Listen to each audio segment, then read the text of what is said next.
Argentina সহজ প্রতিপক্ষ পেল কোপার ফাইনালে, আগেভাগেই দর্শকদের উৎসাহ। শেষের পথে কোপা আমেরিকা, আর মাত্র একটি ম্যাচ, মানে ফাইনাল খেল। আর সে ফাইনালে মুখোমুখি আর্জেন্টিনা ও কলম্বিয়া। এতে মেসির জন্য সুখবর, কারণ উরুগুয়ের তুলনায় আর্জেন্টিনার কাছে সহজ প্রতিপক্ষ কলম্বিয়া।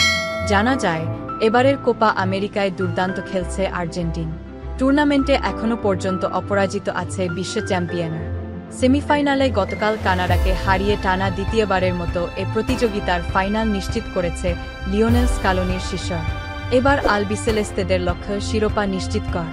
আসর জুড়েই দাপুটে ফুটবল খেলা আর্জেন্টিনা গতকাল সেমিফাইনালে কানাডার বিপক্ষেও খেলেছে দুর্দান্ত। জুলিয়ান আলভারেজের গোলে প্রথমে এগিয়ে যায় আলবিসেলেস্তে, এরপর দলের হয়ে ব্যবধান দ্বিগুণ করেন মেসি। এবারের আসরে এটিই আর্জেন্টাইন অধিনায়কের প্রথম গোল। এই দুজনের গোলেই ফাইনাল নিশ্চিত হয় বিশ্ব চ্যাম্পিয়নদের। এদিকে ফাইনালে আর্জেন্টিনার প্রতিপক্ষ হওয়ার লড়াইয়ে আজ দ্বিতীয় সেমিফাইনালে মাঠে নেমেছিল কলম্বিয়া ও উরুগুয়ে।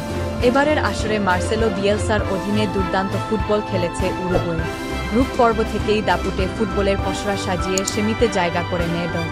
কোয়ার্টার ফাইনালে তারা হারিয়েছে ব্রাজিলকে। তবে কলম্বিয়ার বিপক্ষে আজকের ম্যাচে আর জয়ের দেখা পায়নি উরুগুয়ে। কেপ ভালাভার্দেদের বিপক্ষে ম্যাচের ৩৯ মিনিটে প্রথম গোলের দেখা পায় কলম্বিয়া। তবে প্রথমে লিড পেলেও বিরতিতে যাওয়ার আগেই লাল কার্ড দেখায় ১০ জনের দলে পরিণত হয় কলম্বিয়া। তবে ১০ জনের দলে পরিণত হওয়া প্রতিপক্ষের বিপক্ষেও দ্বিতীয়ার্ধে আর গোলের দেখা পাননি লুইস সুয়ারেজের। এদিকে গোল করার সহজ কয়েকটি সুযোগ নষ্ট করেছে কলম্বিয়া। তবে প্রথমার্ধে করার গোলের সুবাদেই শেষ পর্যন্ত ১-০ গোলের জয় নিয়ে মাঠ ছাড়েন জেমস রদ্রিগেজের। ১-০ গোলের জয়ে আর্জেন্টিনার প্রতিপক্ষ হিসেবে ফাইনাল নিশ্চিত করেছে কলম্বিয়া। আগামী ১৫ই জুলাই বাংলাদেশ সময় সকাল ৬টায় শিরোপা নিশ্চিতের লড়াইয়ে নামবে দুই দল।